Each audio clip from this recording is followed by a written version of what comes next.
Welcome to the Fresh Start Family Show. I'm your host, Wendy Snyder, powerful parenting educator and family life coach. And together we are going on a journey to help you expand your heart, learn new tools, and strengthen your family so you can build the family legacy of your dreams.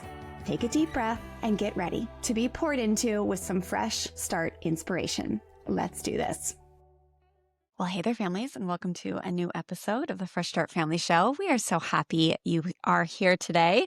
Today, we're going to talk about a certain category of misbehavior called revenge. It's one of the 4 categories of misbehavior that we teach here at Fresh Start Family that just really empowers parents when they understand how to differentiate between their kids' imperfection as they are growing up. And one of the key categories we coach parents through day in, day out is revenge misbehavior. And there is a certain step-by-step plan that we teach parents, and it is so effective and so beautiful.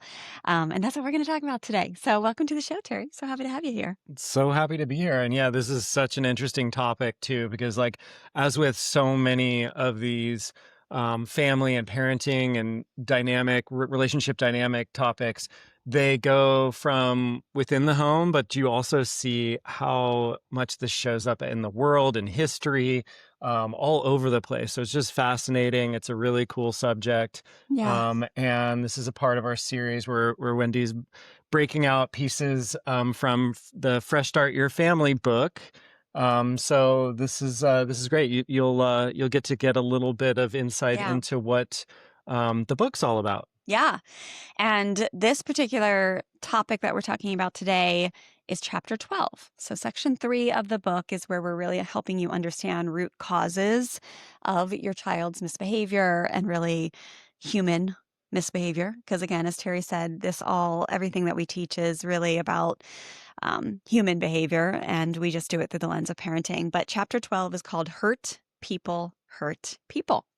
And I love this chapter. I have some really good stories in here, like many, many good stories. This book, I really put all of my personal stories out there. There are still some to this, like I'll be coaching my community and I'm like, oh, I didn't put that one in the book.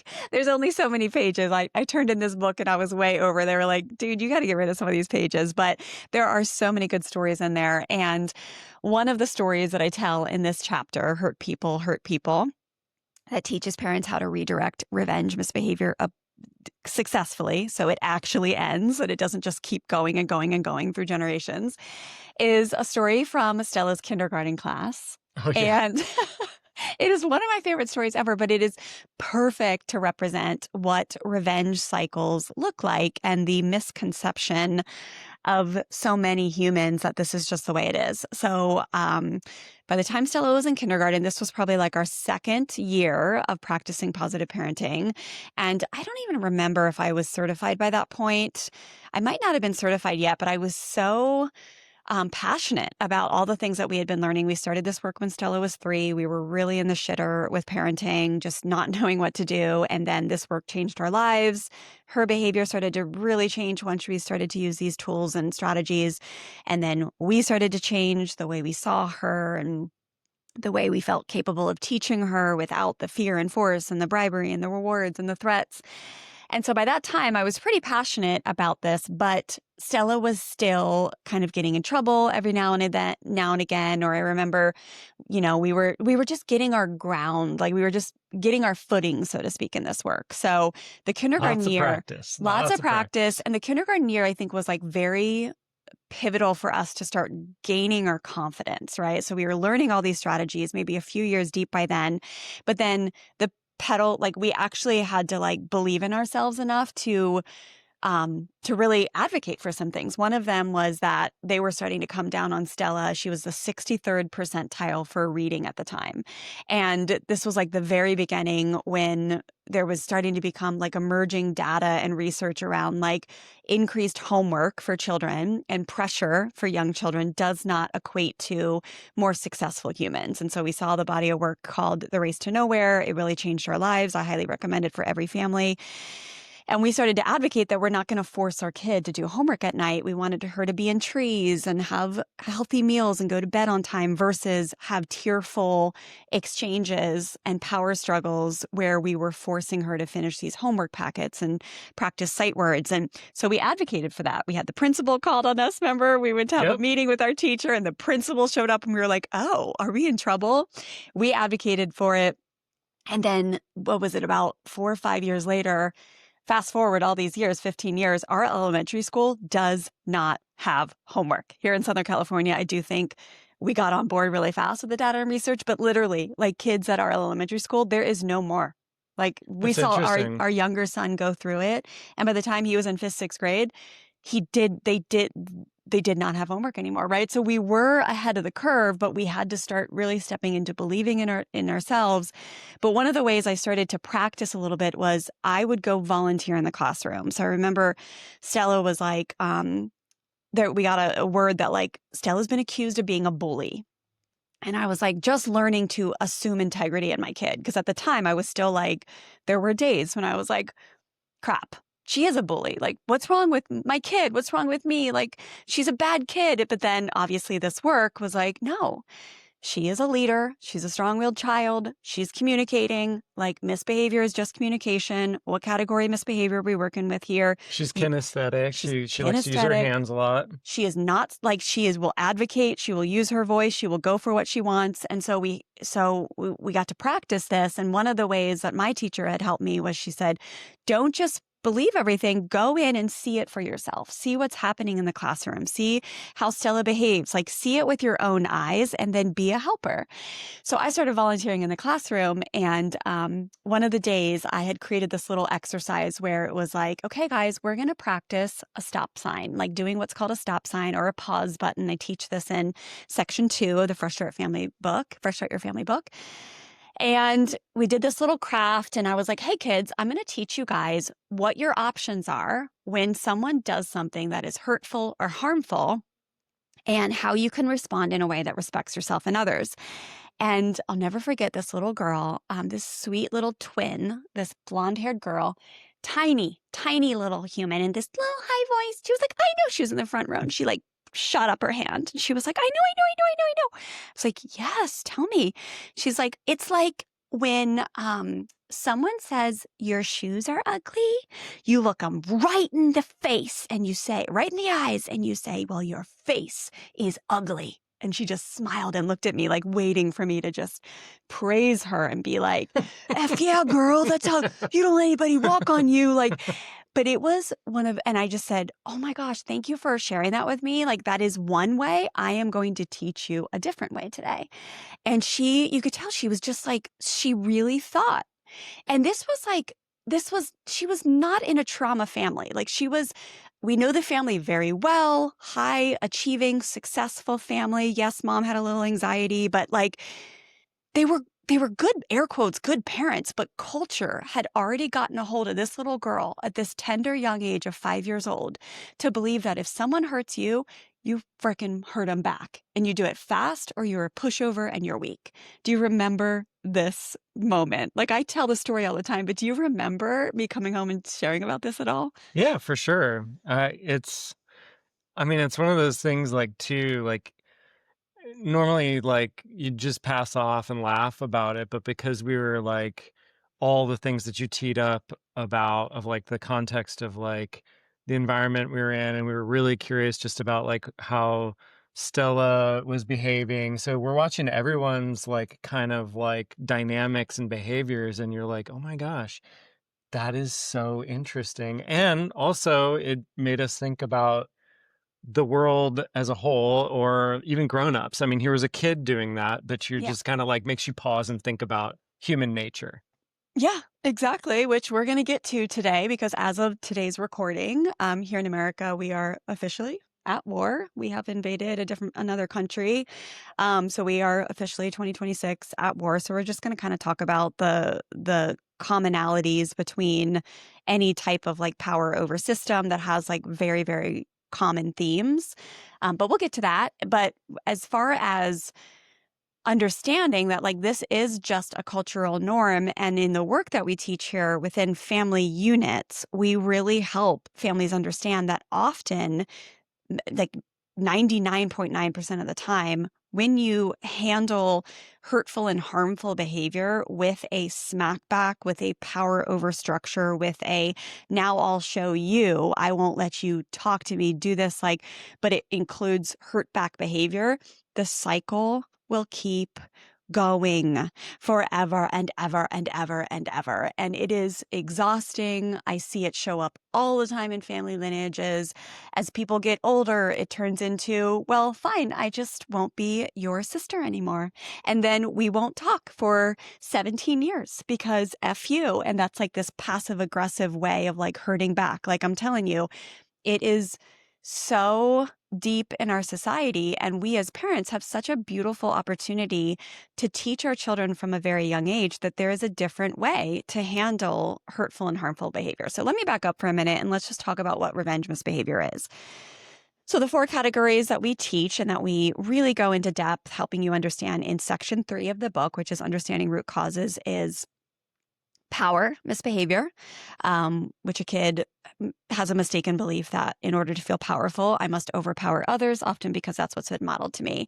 Also, revenge misbehavior that we're going to talk about today, inadequacy misbehavior, and then attention misbehavior. And then we do add a 5th, kind of what I would call like a bonus category misbehavior called significance. It's very tied to power misbehavior. A lot of power kids have significance behavior, but those are the 4. We go into deep detail about why it's so important to understand what is happening with a child when you have a moment where you're like, this kid is not doing what I want, or they're misbehaving, or I'm feeling triggered by them, or like if you try to handle all misbehavior with one thing like punishment, or, you know, like the go-tos in this society basically are punishment or overpowering threats, you will drive yourself crazy because you won't get the long-term sustainable results of the misbehavior ending. So we really teach you, okay, learn, educate yourself on what's happening within the child or the human. Again, this is all, it's all grown up stuff too.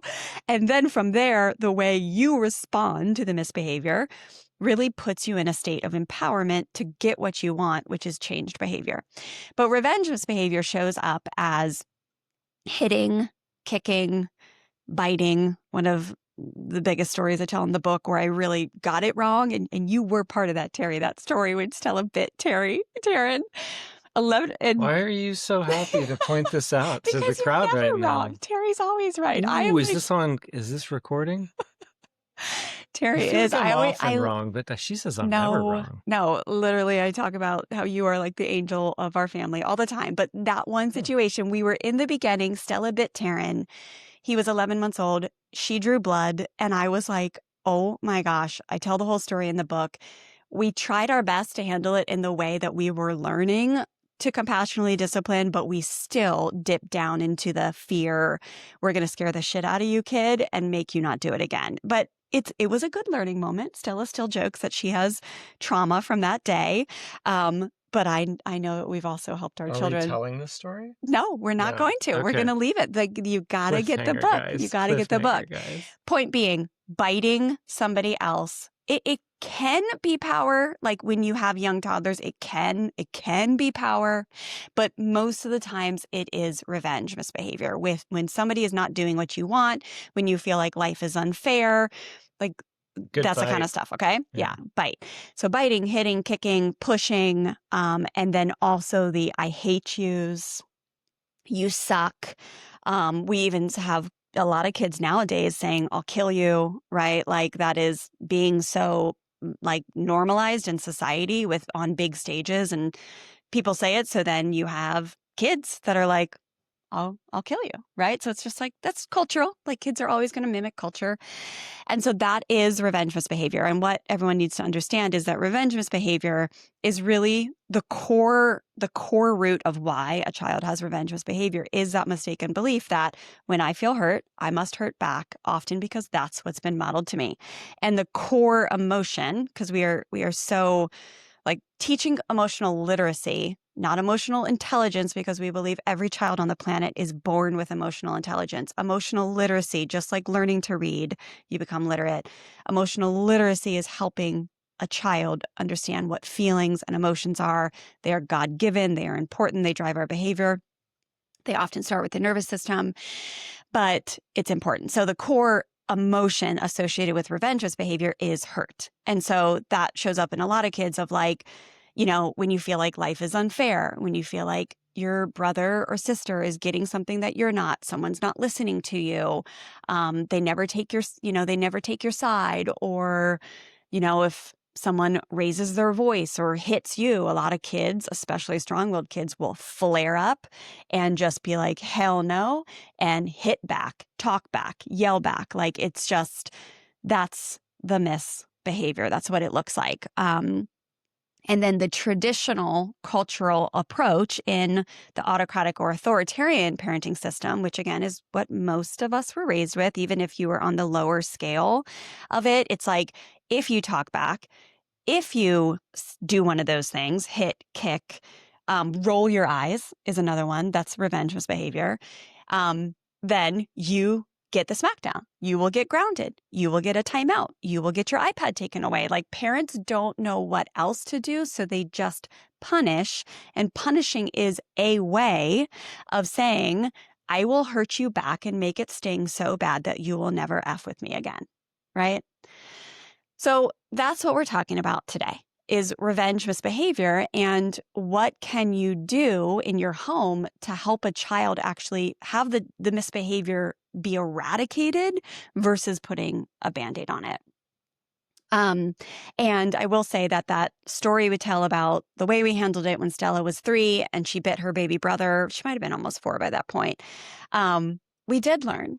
We did learn a new way because Mhm. years later, and we learned a new way and we were so successful because you were so supportive, Terry, and you were like, okay, we got that one wrong when she was 3 and she bit, but now we're going to learn a new way. And years later, um, I forget if I tell this particular story in the book, but years later, Stella was probably 7 or 8 by that time, and Taryn was like 4 or 5. I think he was probably 4, Stella was 7, but we were walking out the door, and like my kids have always been so competitive, they got into a little argument as we were going to the park, and Stella shoved Taryn, and he fell into the rose bushes, and he bloodied his fingers. And I must tell the story in the book because it's like I love in the book, you guys, to give you examples of like, here's where we started. And here's like, we were just doing the normal cultural thing. Like, I will scare you, kids, so you never do this again, or I will make this sting so bad that you never F with me again, or F with the rules, into here's how we changed when we learned a new way. But that day Stella pushed her brother into the rose bush, we came inside and we did like 45 minutes of learning activity and compassionate discipline. And it was so effective because I can't think of another day where like that was the season where things really started to change, I think, for them, where they stopped using their hands as much with each other. Like words have always been like we've always coached them through. Now they're obviously teenagers, but like I feel like the physical and like the aggressive violence started to end in that season after we started to learn like, no, you actually have so much power as a parent if you just slow everything down and effing teach instead of hurting back. And all of this stuff, we had the opportunity to do it at home. I mean, even though it doesn't feel good to see your kids like doing this to one another, but we were able to like do this at home also so that like it wouldn't show up like somewhere else. So like, you know, home is just the place to practice life and Yeah. even the messy sides of life so that, we were able to do that. So not only did it not happen with one another again, it wasn't gonna, like, show up out in the world where it's like, "Oh, she's doing this to somebody in class," or, "He learned this from her, and he's doing this thing now." We were able to do it at home, which was great. Yeah. And I think that was also the season where I was just really able to up my self awareness and my self compassion around my own reactive patterns. So, like, by that point, I had fully dissented from the belief that I had to, and I was justified in any form of aggression or power over, even though I still had mess ups. Like, I write about many situations in the book where I continued to make mistakes, but I dissented from the belief that it is necessary and justified to overpower or hurt and harm your children into submission, essentially. And you can tell, like, it just, the engine started to click once all those things lined up. And when I did make a mistake and get aggressive or overpowering, I would make amends, right? Like, I would come afterwards and say, hey, this was me, not you. And this is not the way we handle conflict, or, And um, that's all a part of this too, of just having the humility to realize that, like, we're all practicing, we're all in different stages of the game here, but I think it's just um learning about like what's actually like underneath of all of this, and understanding, like you were pointing out, of like the different categories of misbehavior, and being able to acknowledge, like, what revenge is, what it looks like, what it might show up like, where it comes from, and then what to do then. It's just all eye-opening. And whether sometimes it's yourself you're noticing sometimes it's your kids, sometimes it's the world, but like it's just all just like opening your awareness. yeah. Yeah.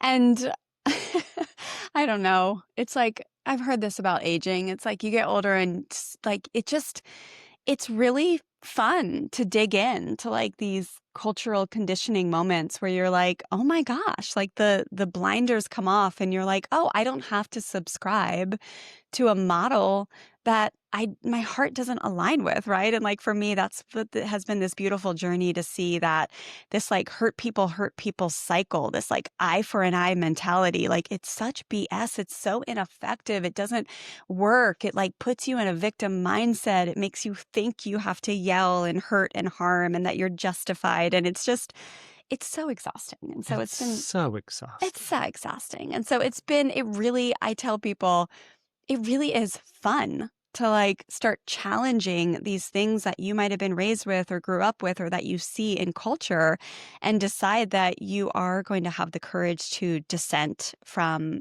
the beliefs that that's an effective way to get other human beings to do what you want. But you mentioned one of the key ingredients being humility. And so there is a step-by-step process that we teach families in section 3 of the book when it comes to revenge misbehavior. Compassionate discipline is one of them, because teaching is essential, right? Like, we do not just let kids smack each other, throw things, roll their eyes, say, I hate you, all the things. Like, of course, we're not, as we say a million times, we're not practicing permissive parenting. We are setting firm boundaries. We are holding children accountable. We are teaching important life lessons. We're teaching kids how to have emotional literacy and how to process emotions in a way that respects themselves and others, how to set strong boundaries, how to advocate for themselves, how to blah, blah, blah.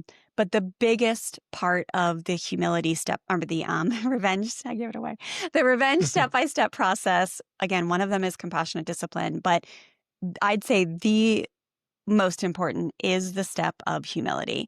I was gonna guess that. Yes, I know you were. Combined with, of course, understanding the root causes of hurt, but they're very tied together.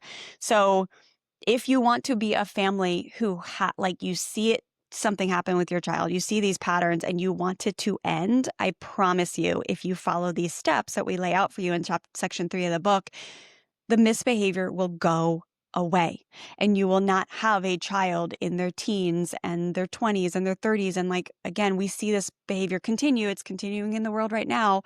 It will go away because you will teach your children their power within to stand up for themselves and get what they want in the world without hurting and harming others.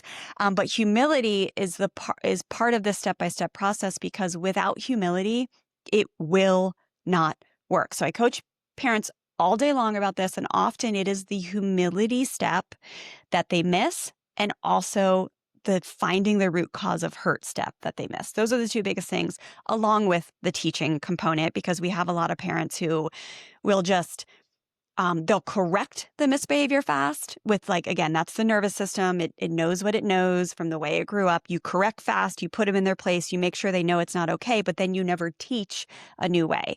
So it takes a lot of practice and coaching to be like, oh yeah, we're going to revisit this tonight. We're going to spend a half hour this Saturday role playing what it looks like to be super pissed at your brother and have a competitive spirit and a strong will and make a different choice than pushing him into the rose bush, right? Like we're going to practice helping you like solidify down into who you are in your best moment and help you ground down into that, like all the things that we teach in compassion discipline.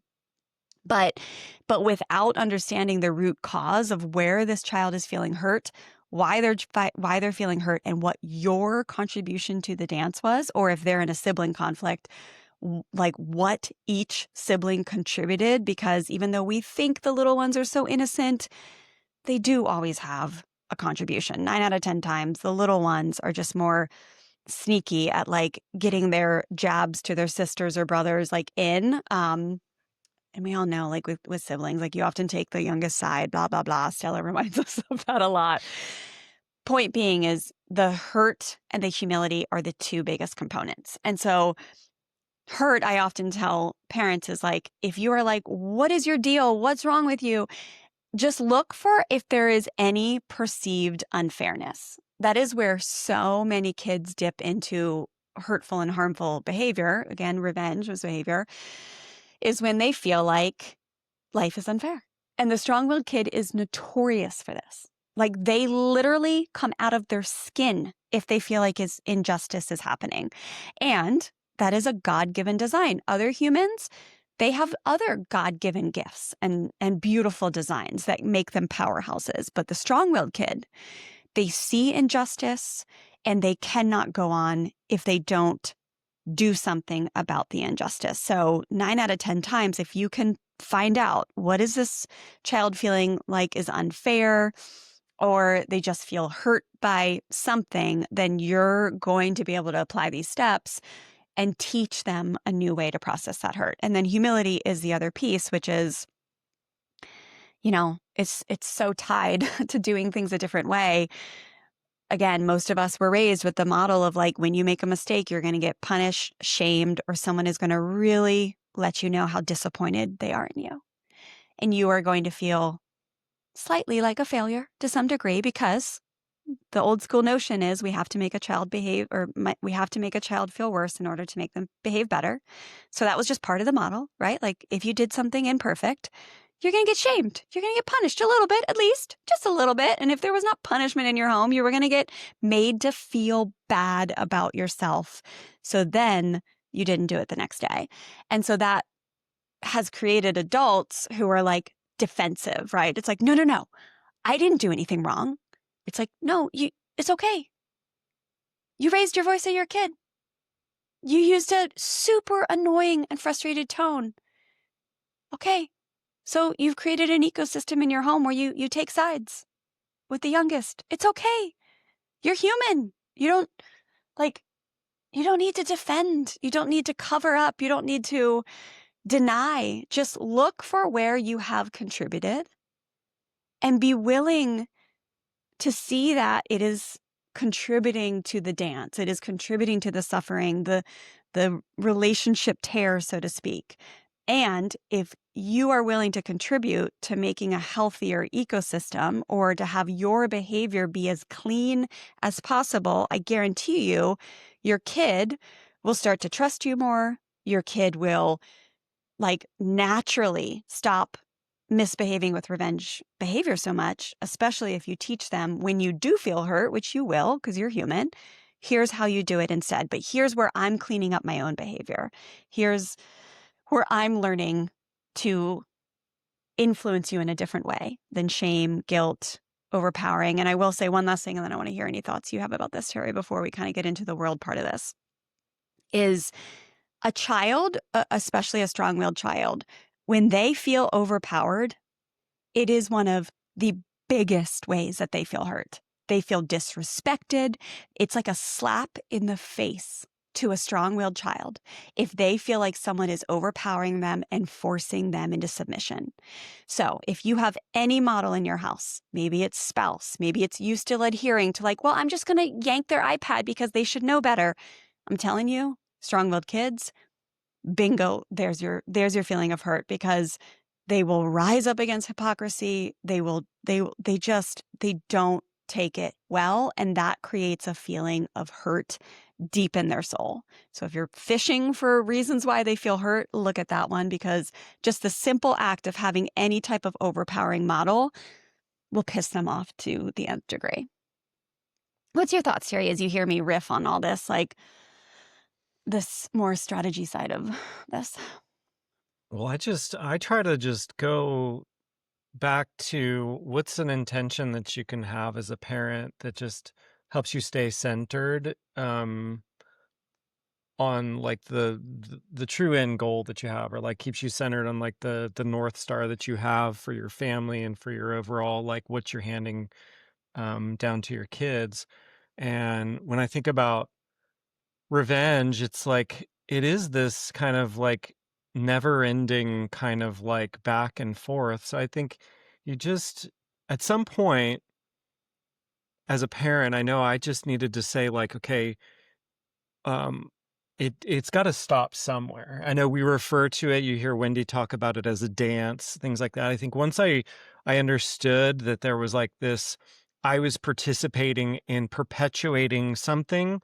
Because you often think as a parent, it's just the kids are doing things and you're just there just trying to um, be a parent. But really, once you acknowledge that you're participating in it and that you are an active member of this, um, and that the way that you react can perpetuate it or course correct it, I think that's just the thing for me is just like like the sooner you can understand that, all of this stuff starts to fall into place. Like, so no matter where you're at in this journey, if you're just getting started, or if you've been doing this for years, I think it's kind of a daily reminder of how you show up can either keep this cycle going, keep this dance going, perpetuate the revenge, or not. And so I think it's just quite simply, you just have to decide one day that you're not going to like keep it going. Yeah. Um, Engage in the system. yeah, it's like somebody has to put it down. And that doesn't mean that you're going to get walked over. It doesn't mean like any of those things. Actually, I mean, um, we lift up people as legendary figures in our human existence and history that have like been those people that have decided to be more powerful by not using violence or not being revengeful. Um, and really, you start to reframe the people that really all they have is revenge or all they have is a strike back. You start to see that they have a very limited, set of tools, relationship tools, and like that's actually the weakness. So, Yeah. anyways, I think that's My kind of where my head goes. Yeah. yeah, my water bottle sticker you gave me from the clothing brand Obey says, what does it say again? Violence is weak. Violence is Yeah. weak. Yeah. Um, yeah, you mentioned like some of our greatest world heroes that I always cite in our teachings is definitely MLK Jr. Jesus is amongst the top. Nelson Mandela, Malala. Malala. Yeah, Oh, Malala Jinx. Yousafzai. Jinx, babe. Yeah. Um, yeah, just so many Well, figures and and unfortunately, the list is way too short yeah. because I think it's not, and I think that's why like you'll realize that like doing doing the noble thing or the thing that's really going to break a cycle or you know it's countercultural often because culture wants you to feel uh more powerful than the next person. Culture wants you to step on other people, get yours, you, and it's like it's it's a short list of people, unfortunately, that choose to say, you know what, I'm gonna like put down that whole train of thought and do it a different way. And I think inherently people have in their hearts, they know the right way. They are just led into, or it's been a generational cycle that's been like, It's impossible. People yeah, think it's people think it's impossible. impossible. Yeah, So what is who I don't know who said the quote, but it's like I think I put it in the book. I should know who said it. Um it like always seems impossible until it's done, right? Like right. one of my favorite heroes, God, what is his name? Dawson, the World War II guy, Desmond Doss. Desmond Doss. Okay, so he was World War One or World War Two, and he was like, "Hey, I really want to go into the military and like stand up for my country and help people resist whatever ugly regime was happening at the time." And he was like, "But my religion." I think he was a Seventh Day Adventist, maybe. He was like, "My religion is I'm not into arms. Like, I won't arm myself." And they were like, "No, yes, you will." And he was like, "No, let me be a medic." And there's a whole movie. What is it called? Hacksaw Ridge. Hmm. Babe, it's just coming. My brain is It just is. Look at that, working. just firing. And he was like, cool, I'm going to join the military, but I won't use arms. And he was like, send me as a medic. I'm trained as a medic. I can. And they were like, no, you're going to go on the battlefield. And he was like, fine, I'll go on the battlefield, but I will not use arms. I will not pick up arms. And he went on to stand so strong in his frickin' values. And all he did was rescue people. And so he got assigned to these crazy battles. And there was one very famous battle that I want to say he rescued like 60, 75 people from the battlefield that day that ended up living because all he was so committed to his values that he would not pick up a weapon. And instead he was just like, I'm not going to contribute and help in that way. I'm going to contribute and help in the way that feels right with my soul and my faith. And he is one of my favorite heroes of all That's a time. good one. Yeah. But yeah, so we're gonna come back to war here in a minute. But yeah, one of the most relatable revenge misbehaviors that I think so many parents can relate to is the attitude. So yes, there's these big ones: hitting, kicking, biting. I hate you. You suck. Blah blah blah. But there's also just the mild ones of rolling eyes and giving attitude. Yeah. Those are also revenge misbehaviors that when a parent takes a stance of like dehumanizing, let's say, the teenager or the tween that does that, but yet they are not understanding that they are playing a part. They're unwilling to look at, like, they're unwilling to find humility and look at the root cause of hurt. That attitude will keep going. You will have a 17-year-old that hates you and acts like they like you. And when they sit down at Thanksgiving dinner, but really behind your back, they're like, my parent sucks. Like, they'll just keep going, but they'll find better ways to hide it if you threaten them enough. But like really, the empowered parent who wants to have true powerful influence over their kid will do the steps of revenge misbehavior, which two of them are humility and finding the root cause of hurt, and then obviously teaching with compassion and discipline. Do you remember when Stella had the attitude chart? Yeah. Yeah, Yeah. that was an example of compassionate discipline.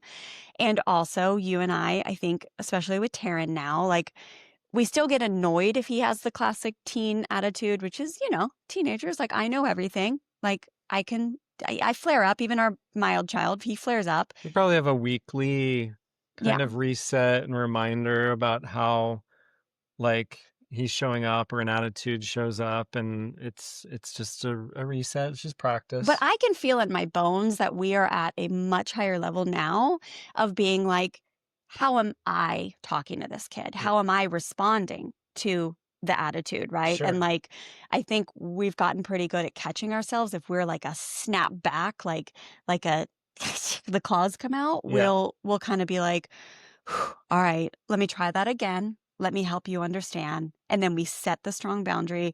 We ask him to try again. And then like And he calls us out sometimes he too. does, yeah, Like which is like if he's beautiful. like, I don't like the way you're talking to me right now. Yeah, yeah, Yeah. which is really like the Which empowered. sometimes is a little disarming, but then like when you're maybe in the best way possible, because it's like it's takes you aside and you do an immediate inventory and you're like, "Oh, yeah, okay." Yes. More times than not, he's actually spot on. Yeah, kids Yeah. actually are usually pretty spot on, you guys. Again, culture, growing up in autocratic authoritarian systems will teach you kids don't know. Actually, kids are freaking accurate a lot of the time. Stella was so good at calling me out when she was probably like, I must have been like 12, 13, 14. And I would have these sit down conversations of like, I remember this one day in the playroom, never forget it, where I was like, we need to work through your aggression towards your brother. And I'm teaching and I'm like in my almighty teacher state. And she's like, Mom, how are we going to work on your aggression? Mm. She was like, you She show up she, aggressively. like, And yelled at you. I was like, damn it, you are so right. "Aggression you have. Work on yours, we will." Yes. But anyway, so I just want to put that in there. Attitudes is an example of revenge misbehavior, but when you are willing to slow down, take the blinders off, raise your self-awareness and raise your self-compassion and just change your behavior, do the steps of revenge misbehavior we teach you in section 3, the attitudes go away. You're able to work through conflict in a new way. Um, so yeah, so this brings us kind of like, as we end this conversation, we won't spend too much time on this, but, you know, I wanted to record on this today because, obviously, like on a weekend, when as Americans, it's like, here we go again. Like, war has always, like, I fucking hate it. And it's like so sad to me that people buy into this, that like this is the way of humanity. And today at communion, it was so beautiful to have our pastor say, like, hey, as we take communion today, like, let's think about the people who aren't here and even the people that like can't be here for a certain reason or you disagree with. And she had a story of like an unhoused person that she had to say no to today because they were extremely dysregulated. Who knows? But she had to say, no, you can't come in today. And I just thought about like all the people who have been conditioned to believe this lie that like overpowering and like forcing people into submission through violence is like, or shame or manipulation or any of it is like the way of humanity. It's so heartbreaking to me because when you are in a system where you see the possibility without it, like we have created in our own home and created in the homes of thousands of parents at this point in this world in our work, the heartbreak is so intense. And, you know, you mentioned our heroes, some of our heroes today, but I have a quote here of Martin Luther King Jr. Hate begets hate. Violence begets violence. Toughness begets a greater toughness. We must meet the forces of hate with the power of love. Our aim must never be to defeat or humiliate the white man. Obviously, this was a civil rights time, but to win his friendship and understanding. And that's exactly what we're talking about here. And like to live in a world and to have a leader at this time and that just represents everything that we don't believe in, of just like, this will fix it. Let's use violence. Let's just come in and overpower. Let's drop bombs. And like what you see is like, sure, we'll show up at the peace table. We'll try for a little bit and then we'll just flex. As Taryn might say, what is the term? Mogging. Okay. Then we'll just mog and be like, okay, you didn't perform fast enough. So now we're going to drop bombs. And if those bombs happen to accidentally go somewhere like a children's school, then that's the cost of war. If men and women of service die, well, that's what we have to do. We have to, like, this is the way you stop people. This is the way you influence people. You have to use violence. You have to flex like this. And then so many people are just like, yep, that's what has to happen. And then literally, like, I guarantee you our grandchildren one day will be looking at that area of the world and it probably won't be much different. It is so sad to me because it's just like, why? How do we get here? But obviously want to keep us grounded in hope. And I will say this, and I want to hear your thoughts, Terry, is like, we all get to advocate for a healthier, kinder, love-rooted world in our own ways. And every single one of you who listens to us and trusts us and implements this type of parenting in your home, like, I know that you get it. And please know that, like, implementing a firm and kind democratic parenting system in your home is such a beautiful way to spread goodness and light and be someone who is like not adhering to that system, right? That we're talking about, that creates this type of world of violence and death and destruction and rebellion. Really, like, there's so much rebellion when you have a power over system, often run by a very hypocritical leadership system. We've talked about humility today. We've talked about root causes of hurt. Um, but it's just so sad. It, like, most of those systems will never look at their contribution. And I saw a beautiful reel this morning that really spoke to when we're talking about this particular conflict that we're in, that we've literally just started dropping bombs on again. Like, multiple servicemen and women have already been killed.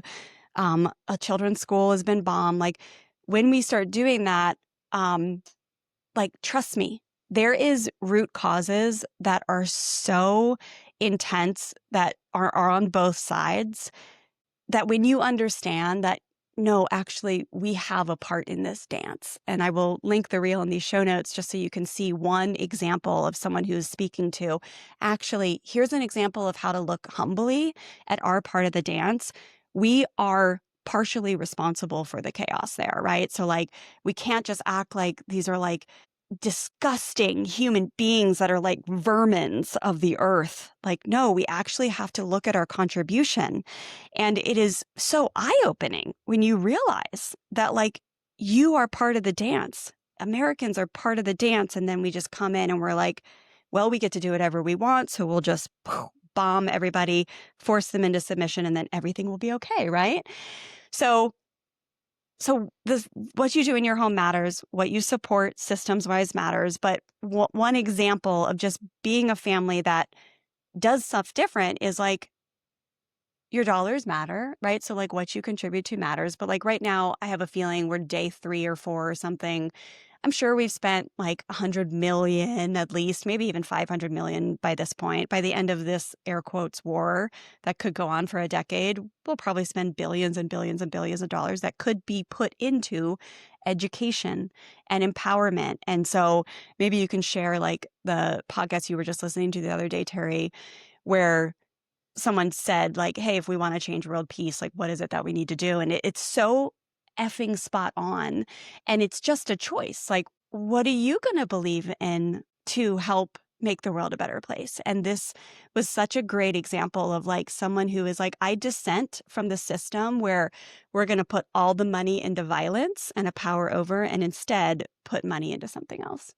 Yeah, I mean, you said it. It's like that idea of how much, I know everything goes back to money sometimes, but money does sometimes represent where you're like, where your emphasis is, where your heart's at, where your mind's at. And if you were to take all of that energy and all that money and put it into education, this interview that Wendy's talking about was between two musicians that, they're just people with ideas, but I think their ideas definitely are thought provoking because you're like, what if you took all of that and put it into education And what so was that specifically the question that was answered? I mean, the specific question was like, if there was one thing you could do to change the course of the world or to make the world a better place, like, what would it be? And the answer was to put all the largest emphasis on education, because through education you can right inequalities and generational, like, inequalities. You can also, through people being more literate, they're more likely to understand and not make mistakes, whether it's anything from like, um, committing crimes or transmitting sexually transmitted diseases to, like, I mean, the list goes on and on and on. That, like, Teen if you just pregnancy, kept doubling down, tripling down on education, peaceful conflict all of these resolution. Yeah. things start to melt away.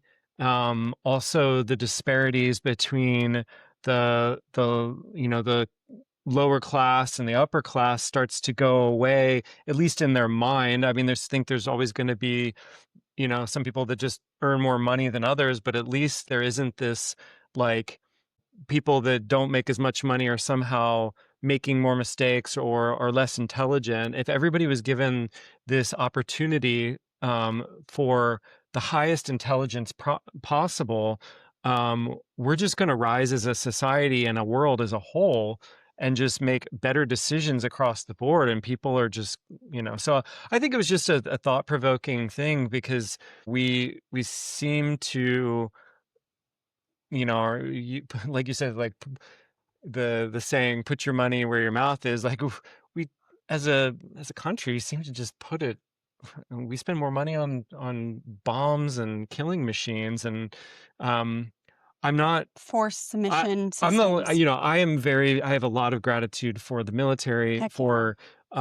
for the protections that we receive that I know that so many countries do not get. I know that there are so many things that we're afforded, but then what are we doing with it? Are we then saying, at what point do we say, okay, we are safe, but now what? And I Yeah. think, um, yeah, it's just an interesting, just thought-provoking thing of, at what point do we prioritize just education over bombing other humans? I don't it's Yeah, well, the yeah, violence, but I think what I wanted to make sure everyone understood is just, again, Terry and I are two people like who have chosen to invest so much in the last 15 years in understanding human behavior and development and psychology and like peaceful conflict resolution. And like, we just really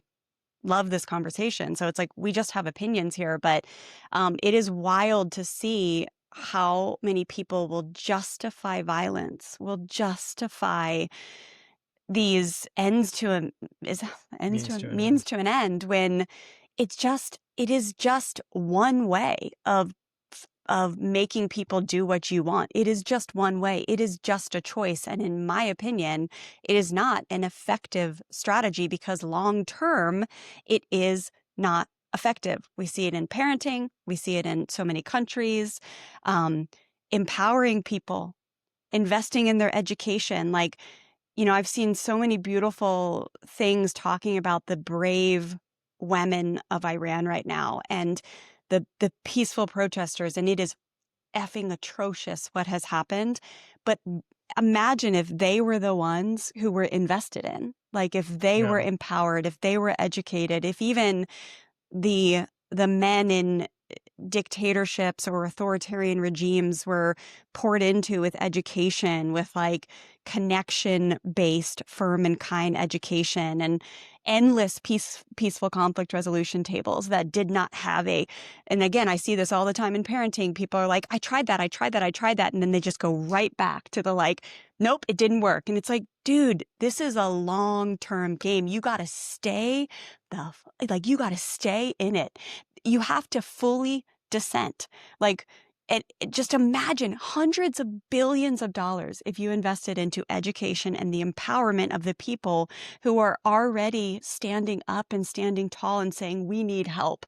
But instead, we believe the lie that violence and power over is going to do the trick. And it never does the trick. You look at indigenous populations and indigenous people, they didn't use violence. It was never the way of mankind, but somehow we've made it the way. And then we just get into these pickles.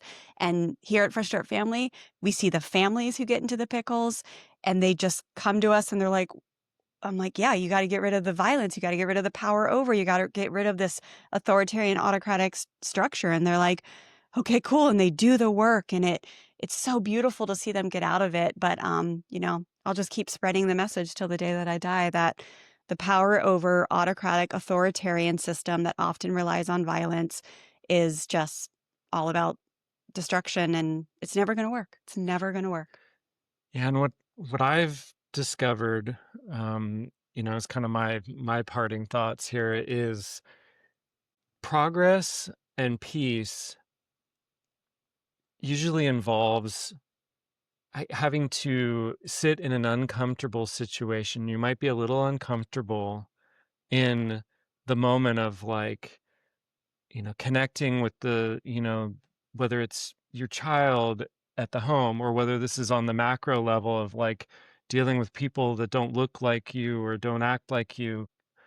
You got to get yourself into an uncomfortable position to where you're actually connect with the person and get through that.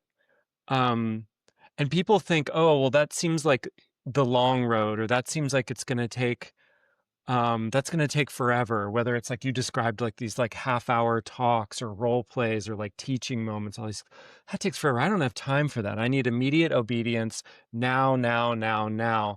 And I think that's where we fall short as parents, and then as people on the world stage, is like when you say that like you just don't have the patience to work with another human being or group of human beings, and you need it now because it has to happen now. I would make the point that you're just perpetuating something into something that could last decades, centuries, even longer, because Yeah. you're just creating more and more hate. You're creating more and more division until somebody actually sits down, goes through the uncomfortable connection And period, does not give up. and does not give up. Things just keep going. I think that there's a reason why it's called a revenge cycle. It's a cycle, and that cycle, somebody has to get off of it. So I think, Yeah. that's my thing on this subject, is like, will you be the person to get off the cycle? Will you be the person to say that it's going to stop with me and I'm going to do it a different way? It takes bravery, it takes education, but it also just takes the heart, the love that's in your heart. Yeah. Use that as your inspiration. Use the the hope for the relationship that you have at the end of all that. Once you go through all of that, the peace and the joy that comes for that, use that as your motivation. Um, It's such a feeling of power yeah, too. When you don't force someone into submission and you influence them and effectively like create a win-win solution after having a peaceful conflict resolution, it is one of the most powerful feelings in the world. yeah, We see it all the time with our kids when we do it. You make it through this win-win, which is one of the strategies we teach you in or section 3 and section 4 of the Frustrate Your Family book. But it is, and you see kids like they are high-fiving each other after they've been clawing at each other, smacking each other, saying I hate you to their brother or sister. They're high-fiving, they're hugging, they're like, yes, let's go play. It's like, stepbrothers. They're like, they just become best friends. Like, it is so empowering when you realize that as a human being, you do not have to force someone into submission. And so, just to piggyback on our final thoughts there, Terry, it's like my parting thing is like the humility it takes to see the mirror before you. And when you are justifying power over hurting back and a lot of times violence to someone who is having behavior that you do not realize you have the exact same behavior, it's just going to perpetuate the cycle, right? So, like right now, we are dropping bombs on a nation that there is like they're killing their protesters, and it's like we looking in the mirror? yeah. They're silencing their media. Are we I aren't we there? Aren't like is it like but then you get into a hierarchy of, oh, they do it more. They do it on a higher scale than we do. It's like we're doing the same exact thing. We're falling into the same exact steps of like it, I'll get y- biblical with you. Take the plank out of your own eye. oh my gosh. It is like so wild like, oh my gosh, it's just wild. The lack of humility and the righteousness of just like these people are evil because they're doing this while we are literally living under now a state of like this happening in our own country is just wild to me. So humility is such a strength, as Mother Teresa so talked about.